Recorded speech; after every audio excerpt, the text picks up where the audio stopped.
Hoy vamos a introducirnos en el mundo de la metrología. Específicamente hablaremos de la propagación del error. ¿Empezamos? En la práctica profesional de diversas disciplinas es usual realizar distintos tipos de mediciones, las cuales al ser experimentales tienen errores asociados. A las mediciones las podemos clasificar en únicas o múltiples. Las múltiples surgen de realizar medidas de forma repetida sobre el mismo mensurando, para luego hacer cálculos estadísticos que nos brindarán información sobre el método en sí.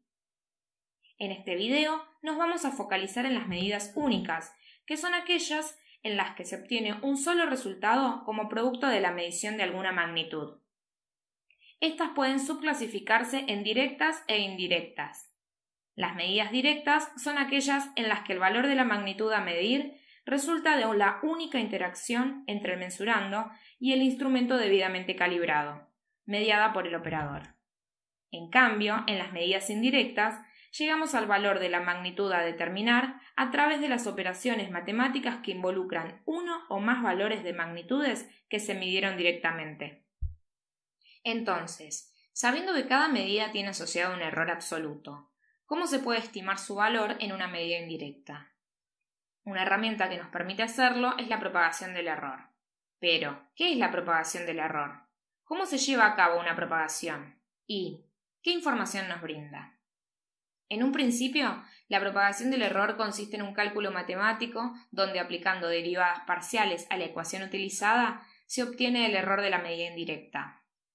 La operación matemática aplicada para obtener la medida indirecta puede contener sumas, restas, multiplicaciones, divisiones y potenciaciones, entre otras.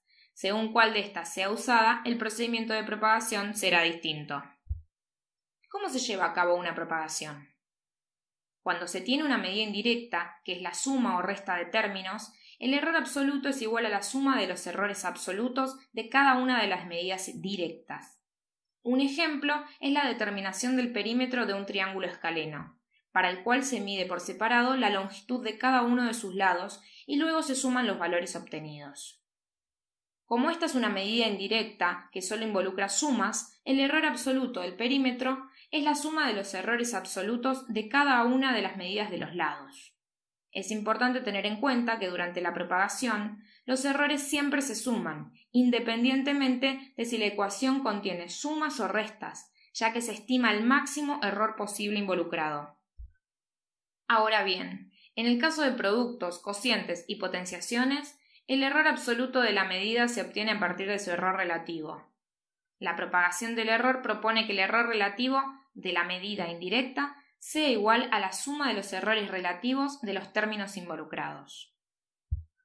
Un ejemplo de productos y cocientes es la medición de la velocidad para un cuerpo que se desplaza a velocidad constante. Para determinarla, se mide por separado el desplazamiento y el tiempo. Luego se calcula el cociente entre ellos. Como resultado, se obtiene el valor de dicha medida indirecta. Sabiendo que el error relativo de la velocidad es la suma de los errores relativos correspondientes al desplazamiento y al tiempo, se puede obtener el error absoluto de la velocidad multiplicando en ambos términos por el valor de la medición. En el caso de tener una medida indirecta, que es un producto de términos, se procede de la misma manera que en el caso anterior, porque como ya dijimos, este tratamiento es válido para medidas indirectas que son tanto productos como cocientes de otras medidas. Por último, cuando se estima una medida indirecta que posee términos elevados a un exponente, este va a indicar la cantidad de veces que se multiplica el término por sí mismo. De esta manera, trabajamos con el mismo mecanismo que en la propagación del producto. Un ejemplo de esto es la medición de la energía cinética, en donde la energía cinética es un medio de la masa del cuerpo por su velocidad al cuadrado. Al realizar la propagación de sus errores, esta queda como la suma de los errores relativos de los términos de la ecuación. Pero, ¿por qué no ponemos el un medio en la propagación? Al ser un valor constante, se considera que el error absoluto asociado es cero. Nos preguntamos, si tuviéramos un cálculo que tiene distintas operaciones matemáticas, tal como la obtención de la viscosidad absoluta por el método de Stokes, ¿cómo procedería para obtener el error relativo y absoluto de esa medida? ¿Cómo lo expresaría correctamente? Y por último, para pensar entre todos, ¿cómo se propaga una ecuación que incluye números irracionales, por ejemplo pi? ¿Qué información nos brinda el error absoluto y relativo? ¿Cómo influyen estos sobre la calidad de la medida indirecta? Gracias por tu atención. Cualquier duda, consulta a tu docente.